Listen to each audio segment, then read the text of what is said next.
आज हम बात करने वाले हैं उन एनिमे की जिनके बारे में कोई बात नहीं करता। मतलब हाइप सबको मिलता है, पर ये वाले शो साइड में खड़े होकर बोलते हैं कि भाई हमें भी कोई नोटिस करो। तो आज आपसे शेयर करूंगा यही टॉप 10 अंडररेटेड एनिमेस जो आपने मिस कर दिए होंगे या फिर शायद आपको देखने का मौका ना मिला हो। और अगर आपने फिर भी देख लिया हो तो कॉन्ग्रेचुलेशंस, आप रेयर ब्रीड हो। तो स्टार्ट करते हैं नंबर 10 से। तो नंबर 10 पर है ऑरेंज। तो ऑरेंज एक normal typical high school anime लगता है, बट एक्चुअली में ये स्टोरी है गिल्ट, रिग्रेट और सेकंड चॉइसेस की। तो नाहो को फ्यूचर से एक लेटर मिलता है जिसमें लिखा होता है प्लीज सेव काकेरू, और यहाँ से शुरू होता है गिल्ट, रिग्रेट, सेकंड चॉइसेस और लाइफ डिसीजन का रोलर कोस्टर। तो एनिमे हमें ये दिखाता है कि एक छोटी सी चॉइस भी किसी की पूरी लाइफ चेंज कर सकती है, और कैसे एक फ्रेंड ग्रुप मिलकर एक इंसान को दोबारा जीने का रीजन देता है। कैरेक्टर्स काफी रियलिस्टिक है और फ्रेंड्स जो जेन्युइनली एक दूसरे के लिए खड़े रहते हैं, और काकेरू का पूरा आर्क ट्रस्ट में ये आपको इमोशनल कर देगा। ऑरेंज अंडररेटेड इसलिए है कि लोगों को लगता है कि एक सिंपल सा रोमांस एनिमे है, बट नहीं, ये एनिमे लाइफ चॉइसेस के बारे में है। सो इस एनिमे को एक ट्राई जरूर देना। सो अब बढ़ते हैं 9th एनिमे पे जो है डेविल मे क्राई। अगर आपको प्योर स्टाइल देखना पसंद है तो डेफिनेटली ये एनिमे आपके लिए है। हर एपिसोड में एक नया सुपरनेचुरल केस होता है जहाँ डांटे एफर्टलेसली डिमंस को हैंडल करता है, पर बीच बीच में उसका सॉफ्ट साइड भी दिख जाता है। एपिसोड शॉर्ट है, स्टोरी सिंपल है, पर डांटे की प्रेजेंस ही काफी है पूरे शो को कैरी करने के लिए।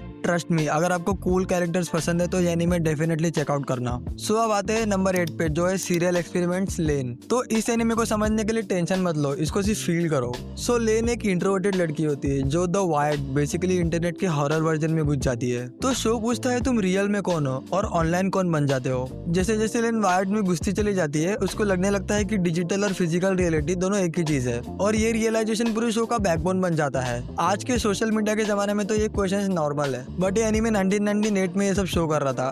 That is insane. और ये अंडररेटेड इसलिए है क्योंकि ये थोड़ा कॉम्प्लेक्स है, बट जिन लोगों ने इसे देखा है उनको पता है कि ये एक मास्टरपीस है। तो अब आते हैं नंबर 7 पर जो है टेरर इन रेजोनेंस। ये एनिमे सिर्फ 11 एपिसोड्स का है, बट इमोशंस पूरे 110 एपिसोड्स वाले हैं। सो बेसिकली इसमें दो लड़के होते हैं जो टोक्यो में बॉम्बिंग करते हैं, but they are not criminals, they are victims of governments dark experiments. तो इन दोनों का हर बॉम्बिंग इंसिडेंट एक्चुअली एक कोडेड मैसेज होता है, एक क्लू जो उनके डार्क पास्ट को लिंक करता है। और जब मिस्ट्री रिवील होती है लिटरली गूज़बम्प्स। और फिर भी ये एनिमे अंडररेटेड है क्योंकि ये हाइप में कभी आया ही नहीं, बट अगर आप स्मार्ट थ्रिलर पसंद करते हो तो इस एनिमे को जरूर चेकआउट करना। तो अब आते हैं नंबर 6 पे पैरासाइट द मैक्सिम। तो इसका जो मेन कैरेक्टर होता है शिनिची, उसका राइट हैंड एक एलियन पैरासाइट बन जाता है। उसका हाथ लिटरली बात करने लगता है, बट ये शो सिर्फ वियर्ड नहीं है, इट्स डीप। पैरासाइट ह्यूमंस को मार रहे हैं और शिनिची स्लोली इमोशनली डिस्कनेक्ट होने लगता है। शिनिची और मिगी की पार्टनरशिप एक्शन से ज्यादा मॉरल डिसीजंस के बारे में होती है। क्या इंसान और पैरासाइट साथ रह सकते हैं? शो पूछता है कि मॉन्स्टर्स कौन है, पैरासाइट्स या ह्यूमंस। और हाँ, आपने सही सोचा, ये एनिमे भी अंडररेटेड है क्योंकि लोग सोचते हैं कि ये पुराना हॉरर है, बट ब्रो ये टाइमलेस एनिमे है। सो इस एनिमे को भी एक बार जरूर ट्राई करना। तो अब बढ़ते हैं हमारे नेक्स्ट एनिमे की तरफ जो है नंबर 5 मेड इन अबिस। इस एनिमे को पहले देखकर लगता है कि वो क्यूट किड्स एडवेंचर, और फिर सडनली एपिसोड 10 आता है और वहाँ से पूरी खुशी दुख में बदल जाती है। द अबिस एक बॉटमलेस पिट है जहाँ पर नीचे जाते जाते रूल्स डेंजर बन जाते हैं। सो इसमें रिको का एक सिंपल सा गोल होता है, अपनी मिसिंग मदर का सच ढूंढना। जितना नीचे जाओगे उतना अबिस अपने ब्रूचल रूल्स को रिवील करता है, और हर लेयर एक नया इमोशनल टेस्ट बन जाता है। This show is beautiful, this show is terrifying and this show will break you emotionally in HD। World building next level, creatures creative, story layered, but फिर भी ये एनिमे अंडररेटेड है just because लोग इसके cute art style पे trust कर लेते हैं। फिर जब शो असली रंग दिखाता है तो दिल हिल जाता है। अब आते हैं नंबर 4 पर जो है योका या योका, जो भी उसका प्रोनाउंसिएशन है। योका एक काम एनिमे है, लिटरली चिल वाइब्स, और एक ही नाम का लड़का जिसका मोटो है एनर्जी वेस्ट मत करो, और वो मिलता है एरू से जिसका मोटो है आई एम क्यूरियस। और ये दोनों सॉल्व करते हैं स्कूल के छोटे छोटे मिस्ट्रीज।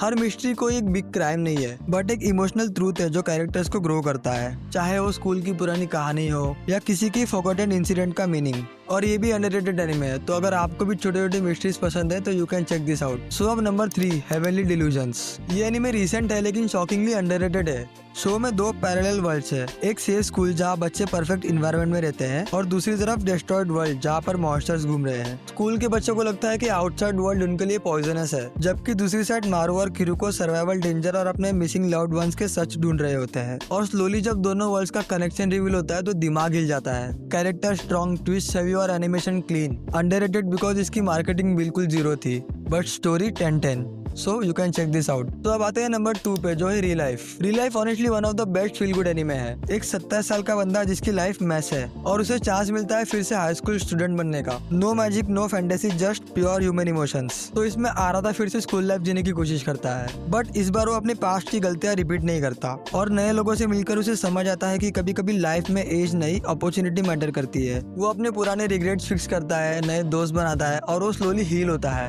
एंड ये एनीमे इसलिए अंडररेटेड है क्योंकि ये लाउड नहीं है, पर जिन लोगों ने इस एनीमे को देखा है they know it's special, so you can also check it out. तो अब फाइनली आते हैं नंबर 1 पे, जो है डोरोरो। सो इसमें एक फादर अपने पावर के बदले अपने न्यूबॉर्न बच्चे के बॉडी पार्ट्स 48 डीमंस को दे देता है। वो बच्चा बिना आंखों, बिना हाथों, बिना आवाज के पैदा होता है। एंड जब वो बड़ा होता है तो वो डीमंस को हंट करता है ताकि वो अपने बॉडी पार्ट्स उनसे ले सके। हर डीमन से फाइट करना मतलब सिर्फ एक बॉडी पार्ट वापस पाना नहीं है, बल्कि एक नया सच फेस करना भी होता है। कुछ सच इंस्पायरिंग होते हैं, कुछ सच पेनफुल होते हैं और कुछ रियलिटीज लिटरली हार्ट ब्रेक होती है। बट ये सिर्फ एक्शन नहीं है, ये एक जर्नी है। हार्ट ब्रेक, ह्यूमैनिटी, सैक्रिफाइस और ये पेरेंटहुड का डार्केस्ट साइड दिखाती है। Sound track amazing, animation beautiful और स्टोरी अनफॉरगेटेबल, बट फिर भी ये अंडररेटेड है। आप ये एनिमे कंप्लीट कर लोगे पर फिर भी आपको समझ नहीं आएगा कि आप रो रहे हो या शॉक में हो। तो इस एनिमे को डेफिनेटली चेकआउट करना, ये वर्थ इट होगा। तो ये थे 10 अंडररेटेड एनिमे जो लिटरली हाइप डिजर्व करते हैं। अगर आप इनमें से कोई एनिमे देख चुके हो तो कमेंट में जरूर बताना, और अगर आपने नहीं देखा तो ट्रस्ट मी, ये लिस्ट आपके एनिमे वर्ल्ड को एक्सपांड कर देगी। तो आज के लिए बस इतना ही। अगर आपको वीडियो पसंद आया होगा तो लाइक, कमेंट एंड शेयर कर देना अपने फ्रेंड्स के साथ।